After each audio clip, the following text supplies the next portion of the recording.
കർണാടകയിൽ വോട്ടെടുപ്പ് തുടരുന്നു. ആദ്യ മണിക്കൂറിൽ ഭേദപ്പെട്ട പോളിംഗാണ് രേഖപ്പെടുത്തിയത്. വിവരങ്ങളുമായി ആന്റണി ജോർജ്, അൻസില എന്നിവർ ചേരുന്നു. ആദ്യം അൻസിലയിലേക്ക്. അൻസില, ഭേദപ്പെട്ട പോളിംഗ് ഇപ്പോൾ ഈ 1 മണി പിന്നിടുമ്പോൾ എത്ര ശതമാനം പോളിംഗ് രേഖപ്പെടുത്തിയിട്ടുണ്ട്? എന്തൊക്കെയാണ് വിവരങ്ങൾ?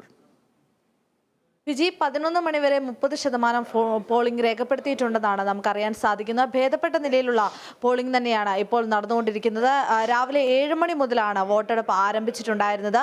പ്രമുഖ നേതാക്കളെല്ലാം തന്നെ BJP-യുടെയും JDS-ന്റെയും കോൺഗ്രസിന്റെയും അടക്കം പ്രമുഖ നേതാക്കളെല്ലാം തന്നെ രാവിലെ തന്നെ വോട്ട് രേഖപ്പെടുത്താൻ എത്തിയിട്ടുണ്ടായിരുന്നു. അതുപോലെ തന്നെ കേന്ദ്രമന്ത്രി നിർമ്മല സീതാരാമൻ, സിനിമാ താരങ്ങൾ അടക്കമുള്ളവർ രാവിലെ തന്നെ അവരുടെ സമ്മതിദാന അവകാശം രേഖപ്പെടുത്തുന്ന സാഹചര്യവും ഉണ്ടായിരുന്നു. തികഞ്ഞ ആത്മവിശ്വാസത്തിൽ തന്നെയാണ് എല്ലാ മുന്നണികളും ഉള്ളത് എന്ന് തന്നെ പറയേണ്ടിയിരിക്കുന്നു. എല്ലാ മുന്നണികളും അവർ തന്നെ വിജയിക്കുമെന്നുള്ള ആത്മവിശ്വാസം പ്രകടിപ്പിക്കുകയും ചെയ്തിട്ടുണ്ടായിരുന്നു. അതോടൊപ്പം തന്നെ ആളുകൾ എല്ലാം തന്നെ രാവിലെ മുതൽക്ക് തന്നെ നല്ല രീതിയിലുള്ള ക്യൂ ഒക്കെ ബൂത്തുകളുടെ മുൻപിൽ ഉണ്ടായിരുന്നതായും കാണാൻ സാധിച്ചിട്ടുണ്ടായിരുന്നു. 1.5 ലക്ഷത്തോളം പോളിംഗ് ബൂത്തുകളാണ് ഈ വോട്ടെടുപ്പിനായി സജ്ജീകരിച്ചിട്ടുള്ളത്. 1.5 മാസത്തോളം നീണ്ട പ്രചരണത്തിന് ഒടുവിലാണ് കർണാടകം ഇപ്പോൾ വിധി എഴുതാൻ തയ്യാറായി നിൽക്കുന്നതും എന്നതും എടുത്തു പറയേണ്ട മറ്റൊരു വസ്തുതയാണ്. 11 മണി വരെയുള്ള പോളിംഗ് ശതമാനം 30%. അതിനുശേഷം ഇപ്പോഴും വോട്ടെടുപ്പ് അവിടെ പുരോഗമിച്ചുകൊണ്ടിരിക്കുകയാണെന്നാണ് അറിയാൻ സാധിക്കുന്നത്.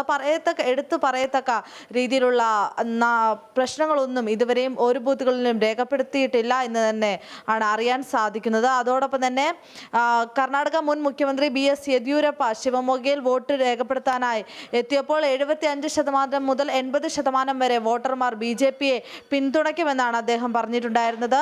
ഏകദേശം 130 മുതൽ 135 സീറ്റുകൾ വരെ അവർ നേടുമെന്നും യെദ്യൂരപ്പ ആത്മവിശ്വാസം പ്രകടിപ്പിച്ചിട്ടുണ്ടായിരുന്നു. അതോടൊപ്പം തന്നെ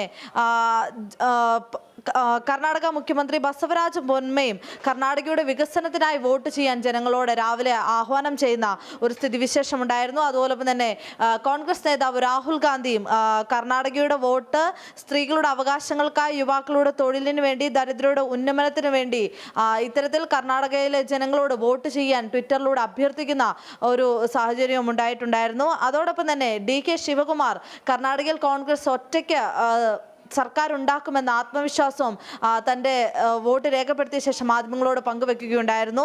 JDS-യുമായി സഖ്യം ഉണ്ടാക്കുമോ എന്ന ചോദ്യത്തിന് മറുപടിയായിട്ടായിരുന്നു